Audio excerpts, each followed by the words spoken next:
Dicembre scorso, notte di Capodanno, siamo ad Orune, paese tristemente noto per i sequestri di persona. Bande di giovinastri armate hanno assediato nei fatti questo paese, intimorendo la gente, ma gesti di violenza si susseguono giorno per giorno contro i rappresentanti delle istituzioni, soprattutto contro i carabinieri che vivono assediati in questo paesino. Vi do un esempio per tutti, poi ci ritorniamo in diretta. Questo è una delle tante testimonianze di quella notte di violenza. Questo è il portone del municipio, ma così è successo altrove. Sono pallini, altrove è stata usata la lupara, in altri posti ancora armi ancora più violente e più feroci. Grazie Pino, e poi andremo a Parigi, dove Armando Traverso è riuscito in dicembre, l'ultimo giorno dell'anno.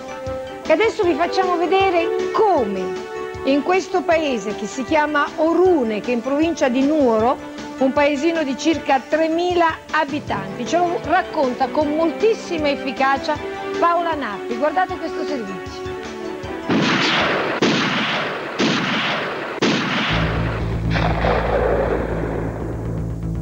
Orune è un paese di 3.000 anime ai confini della Barbagia. Fino a qualche anno fa gli abitanti erano il doppio. Poi in molti se ne sono andati, stanchi di vedere questi vicoli insanguinati dalla faida. In 20 anni ad Orune ci sono stati 40 morti ammazzati. Si sono fronteggiate due famiglie. Da una parte la famiglia dei Moni e dei Monni e dall'altra la famiglia dei Deiana e dei Chessa. 18 anni fa è morta anche una bambina, Maria Teresa Moni. Volevano uccidere il nonno, hanno suonato alla porta e hanno fatto fuoco. Maria Teresa ha aperto per sbaglio la porta ai suoi assassini. Era il 1° gennaio del 77, qui la faida ha sempre ucciso nei giorni di festa, perché il dolore dei nemici fosse più grande.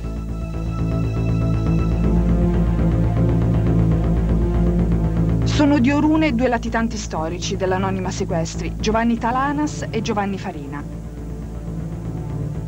Adesso la faida è sopita, ma questo è un paese duro, il malessere sociale è pesante, i giovani hanno un futuro difficile e così ogni 31 dicembre ad Orune i ragazzi imbracciano i fucili e cominciano a sparare per dimostrare di essere diventati grandi. Il problema è che qua l'80% dei giovani sono disoccupati, non ci sono valori positivi, e i valori positivi non può che creare il lavoro. Quindi io dico, viva il lavoro, perché è solo col lavoro che si possono risolvere certi problemi.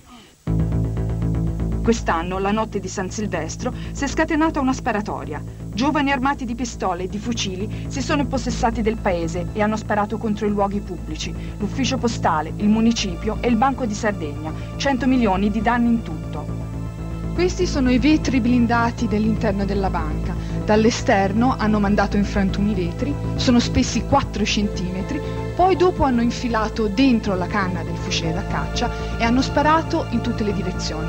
Questo è ciò che rimane delle cartucce del fucile. I pallini sono stati sparati in ogni direzione e poi sono andati a frantumare i vetri delle vetrine e poi sono entrati addirittura dentro i fogli, dentro gli archivi.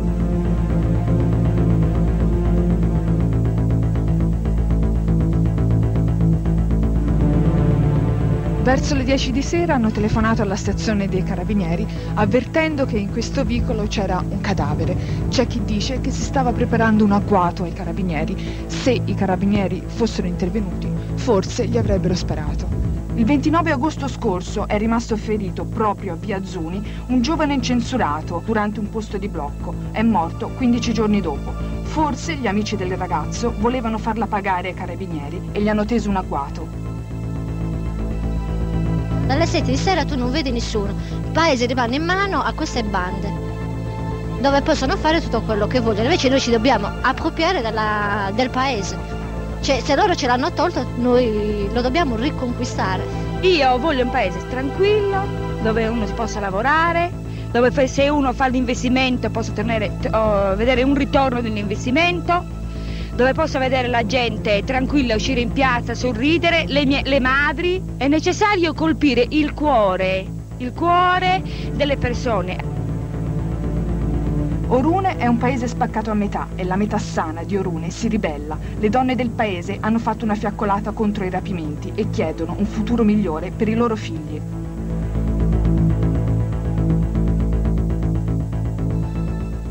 Ci colleghiamo con Orune, Pino Nano. Pino, hai visto? Le donne di Orune chiedono un futuro migliore per i propri figli. Ma credo che ne abbiano diritto. Buonasera a voi. Questo è il municipio di Orune.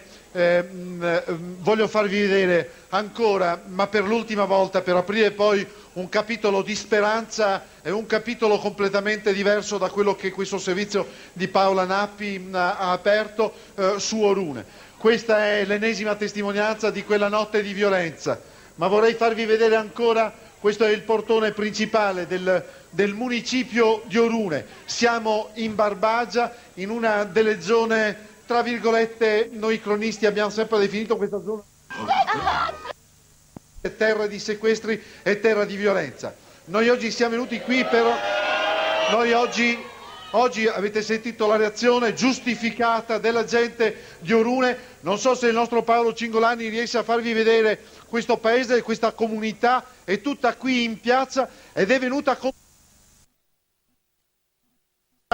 C'è stato concesso di riprendere queste immagini, c'è stato concesso... le loro contestazioni, Pino. Sono tante le loro contestazioni. Comincerei, se tu sei d'accordo, con il sindaco. Il sindaco di Orune, vorrei farvi una premessa che mi pare, però vorrei pregare i carabinieri e la polizia se ci aiutano a tenere questi bambini un pochino tranquilli, altrimenti non riusciamo a lavorare. C'è una premessa che mi sembra doverosa e che voglio raccontarvi. L'incontro con Bachisio Goddi, che è il sindaco di Orune, sul piano professionale, mi scuso molto per il riferimento personale, Alda, è stato uno degli incontri forse più importanti e più interessanti della mia vita di povero cronista di provincia.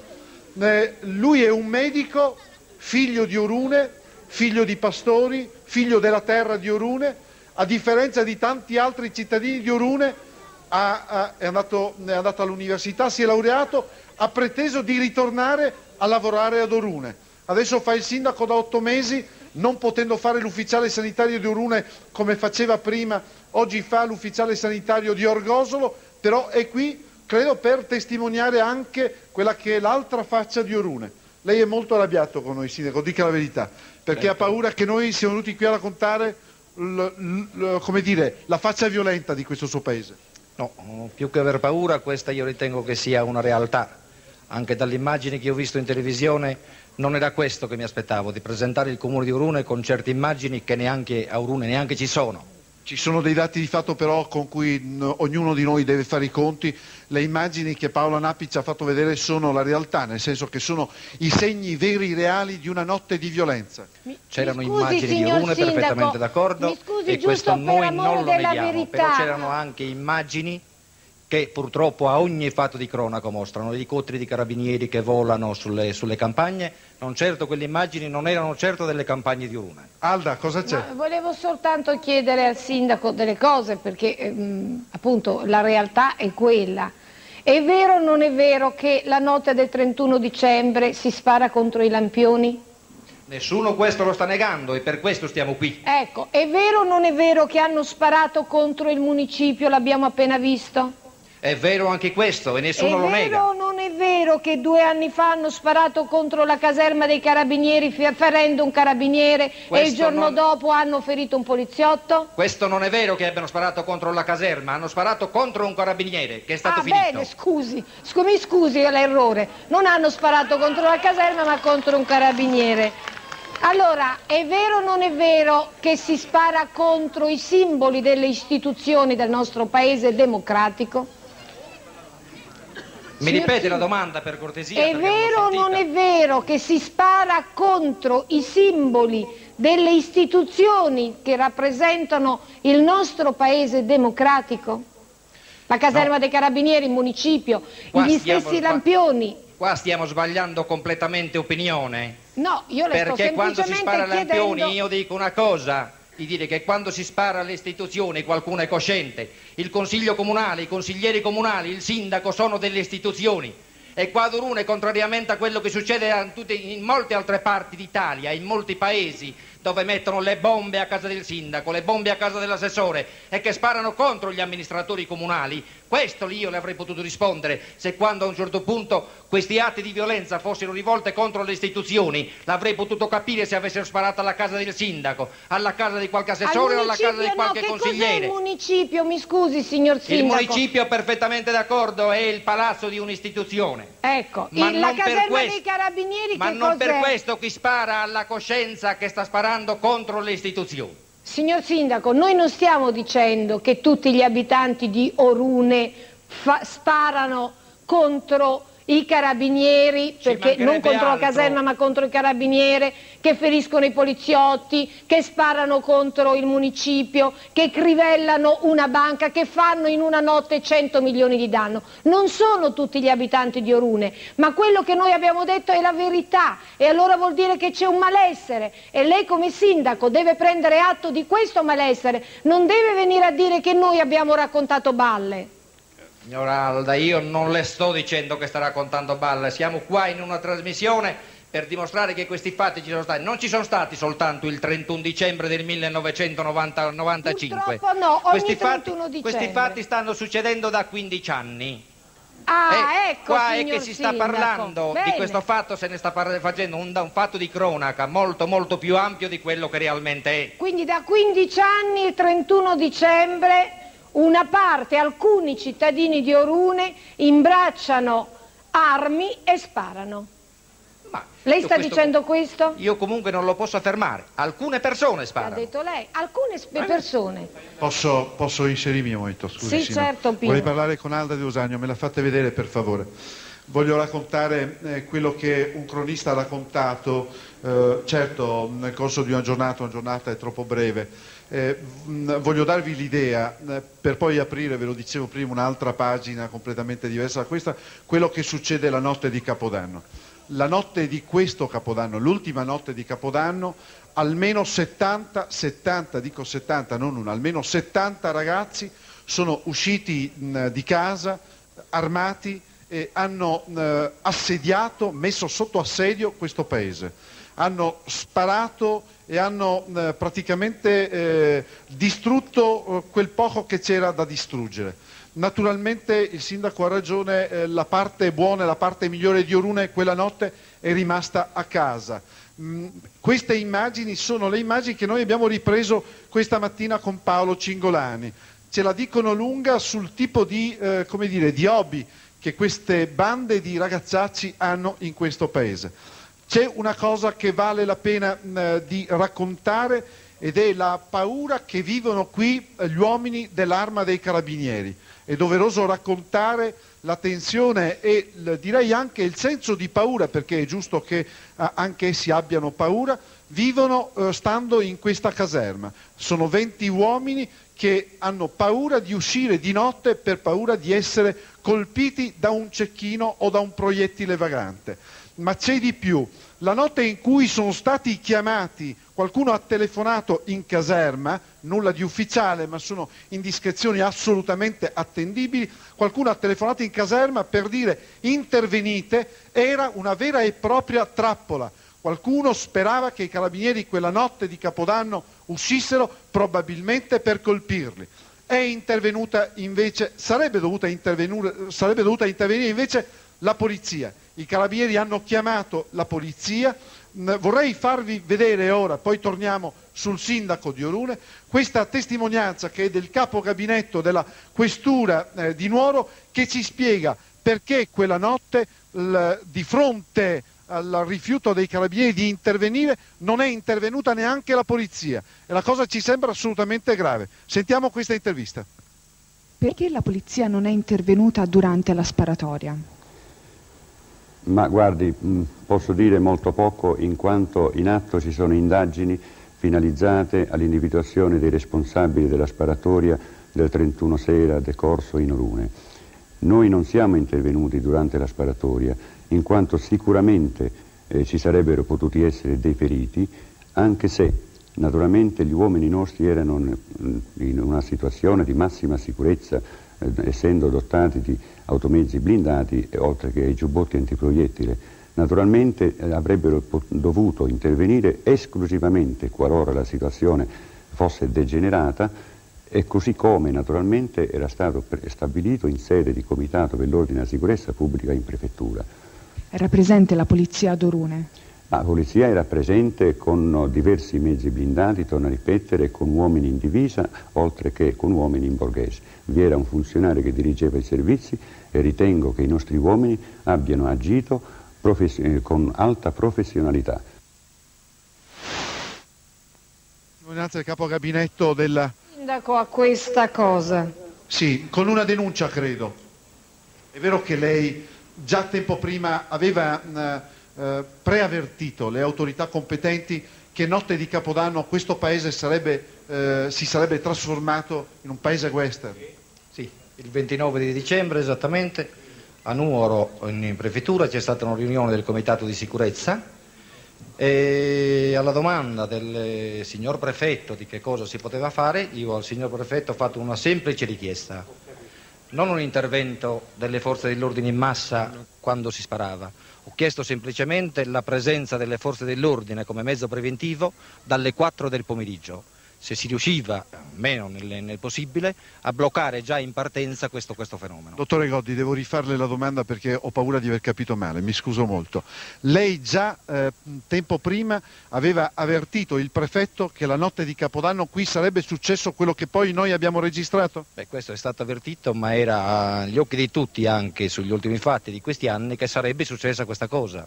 Alda De Usanio, vuoi chiederci qualcosa? Sì, no, io volevo chiedere appunto al sindaco.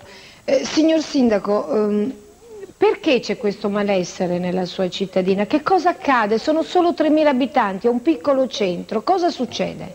Cosa succede? Orune oggi ha 3.000 abitanti, nel 1965 ne aveva 7.000, 4.000 abitanti sono emigrati per la disoccupazione, per la mancanza di lavoro, per la povertà e per la miseria. Però oggi qua a Orune chi è rimasto? Una popolazione di vecchi, una popolazione di disoccupati.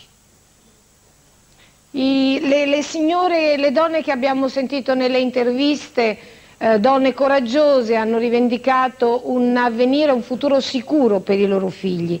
Cosa si può fare, signor sindaco? Lavoro, esclusivamente lavoro. Che tipo di lavoro? Tutti i tipi di lavoro, i lavori sono tutti quanti onesti e dignitosi, da quello che spazza alle strade fino al medico, fino al sindaco. E i giovani li fanno? I giovani li fanno qualora se ne desse la possibilità di farli. Purtroppo Orune è un paese dimenticato dalle istituzioni, ma non le istituzioni intese perché qualcuno identifica le istituzioni soltanto con le forze dell'ordine. Le istituzioni sono appunto lavoro, intervento sul sociale. Orune è un paese che appartiene alla Sardegna centrale, ma quale Sardegna centrale? C'è stato l'ultimo accordo di programma dove sono stati stanziati 2.000 miliardi, a Orune è toccato un solo posto di lavoro, con la scusa che è distante da dove c'è l'industrializzazione. Signor sindaco, è molto difficile il suo ruolo e io questo lo capisco. Non è certamente facile né difendere né attaccare ed è difficile anche accettare che 70 ragazzi si armino. E dove hanno preso queste armi, signor sindaco? No signora, qua non è difficile amministrare. Gli amministratori siamo tutti tranquilli. La mia presenza qua lo dimostra che non è difficile amministrare. Perché io non sono un coraggioso, un eroe, sono un cittadino qualunque qua che ha paura di tutto e di tutti. Eppure sto amministrando qua, da 8 mesi perfettamente d'accordo. Però non è difficile amministrare qua a Orune. È un ambiente difficile, ma non è difficile amministrare. Signor sindaco, abbiamo visto che anche la polizia e i carabinieri hanno paura. Voglio dire, sono oggetto certamente di minacce. Paura. Vogliamo collegarci? Ci colleghiamo telefonicamente con il comando provinciale dei carabinieri di Nuoro. C'è il tenente colonnello Francesco Angius. Tenente, mi sente? Sì, la sento, signora. Buonasera e benvenuto. Lei ha seguito tutto quello che abbiamo detto? Ho seguito e in parte sono d'accordo, in parte non sono d'accordo. Ci dica in che cosa non è d'accordo? Beh, non sono d'accordo sulle estremizzazioni fatte dalle parti.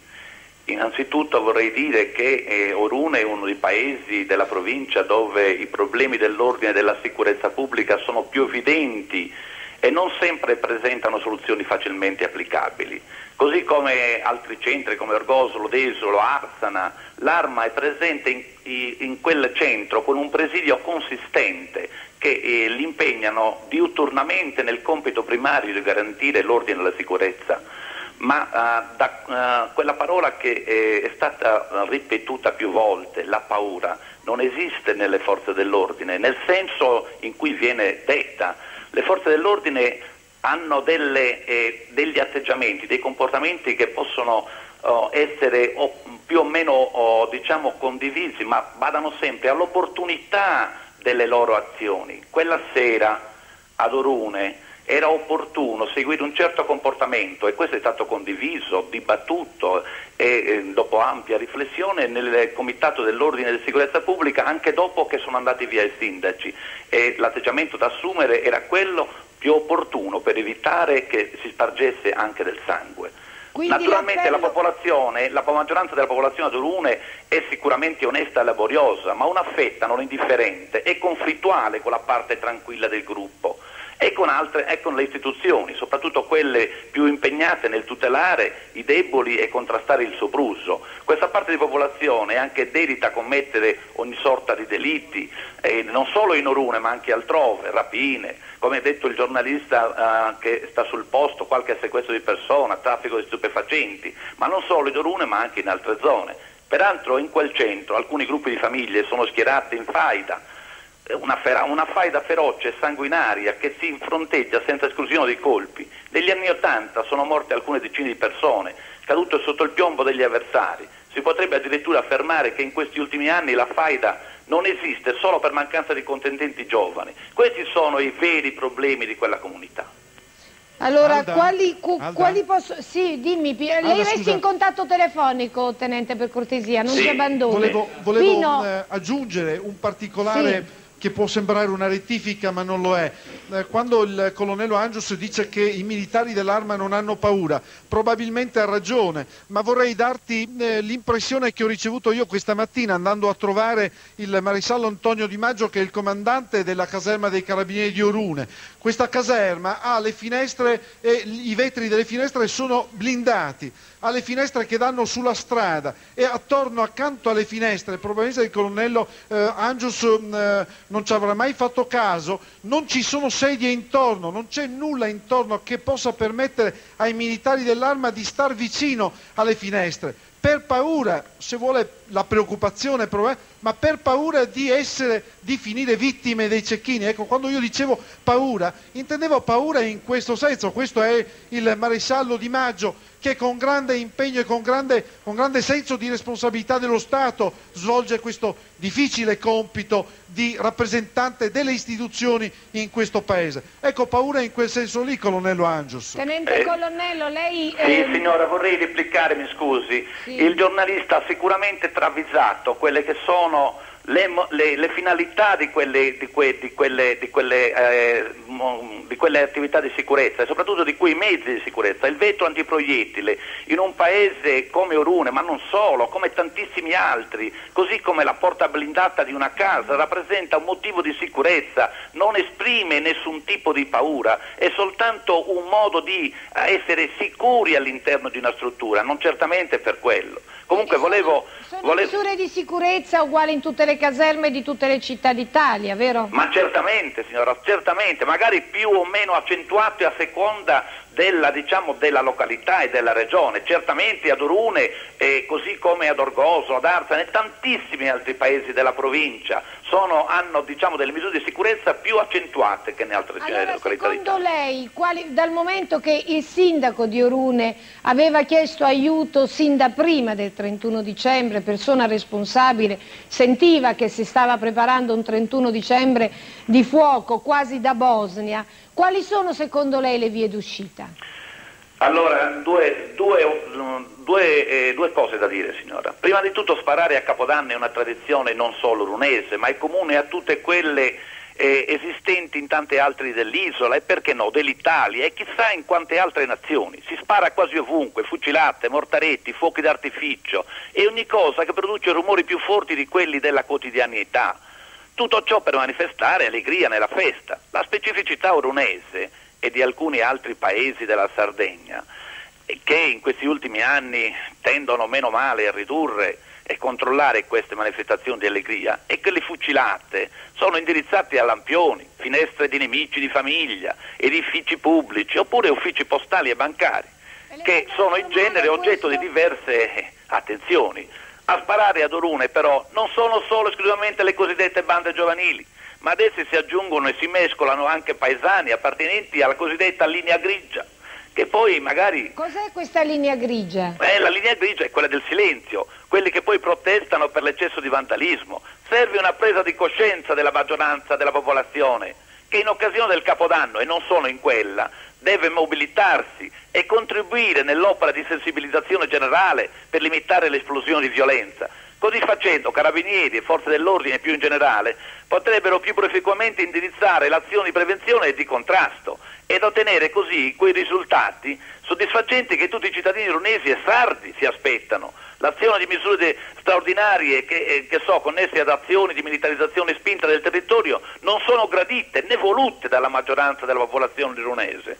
Poi questo era sottinteso, nessuno di noi aveva mai detto che la cittadinanza intera di Orune, anzi abbiamo visto una fiaccolata, su 3.000 abitanti solo un gruppo riesce a mettere a ferro e fuoco la città, non perché gli orunesi sono tutti, armati. Questo, signora, appunto volevo concludere con questo, che la comunità orunese nel suo ambito ha una qualificata intelligenza. In quel centro sono nati politici, peraltro anche in atto, che sono in Parlamento, capaci, magistrati di valore, medici di fama e altre persone di ottimo livello intellettuale, appartenenti alla classe insegnante, operanti nelle diverse istituzioni dello Stato. Orune ha anche prodotto un notevole numero di sacerdoti e altri appartenenti a diversi ordini religiosi. Ciò significa che la comunità ha una grande capacità intellettuale che gli consente, senza ombra di dubbio, di produrre delle grandi potenzialità umane. Gli orunesi sono noti anche per la loro grande imprenditorialità del mondo pastorale, dove chi non è forte soccombe sotto i colpi dell'avversità naturale. Appunto perciò, quindi, tutti gli appartenenti alla comunità orunese, io suggerisco e lo affermo categoricamente, anche da sardo, ovunque essi siano e qualunque impegno assolvano, devono dare un contributo personale per produrre un grande sforzo diretto a modificare lo stato della società attuale, eliminare le tensioni interne dal gruppo, raggiungere la posizione di un comune equilibrio quotidiano soprattutto. Grazie Tenente Colonnello, la ringraziamo molto per questo collegamento. Signor Sindaco Bachisio Godi, chi l'aiuta a lei in questa operazione? In quale operazione? Nell'operazione di cercare di amministrare questa città e di dare... mi scusi, in quale operazione? Nell'operazione della quale abbiamo parlato finora, di una città dove c'è un gruppo sicuramente violento e dove c'è la maggioranza che chiede pace, tranquillità e lavoro. Lei è l'amministratore, il primo cittadino di questo centro. Chi l'aiuta in questa difficilissima operazione, perché la sua è una difficilissima operazione? Non mi pare che sia il sindaco di una cittadina così tranquilla. Ma cittadina, lo sappiamo bene che non è una cittadina tranquilla. Siamo qui appunto per chiedere un aiuto sociale. Se la causa di questa violenza dovesse essere la disoccupazione, noi chiediamo appunto che Orune venga inserito nelle politiche del lavoro, di dare lavoro, perché il lavoro stanca e magari sarà un probabile rimedio affinché la gente un pochino la sera rimanga più a casa e non vada a fare determinate cose. Il problema dell'isolamento, bene, se il problema è l'isolamento, noi chiediamo soltanto che ci sia una facile percorrenza anche con le zone di lavoro, con la città e con la provincia.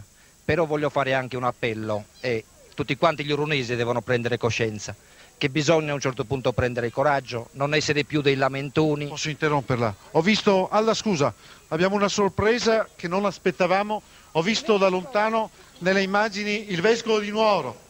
Buonasera eccellenza, grazie per essere venuto, nessuno si aspettava che lei sarebbe arrivato in tempo per chiudere questa trasmissione.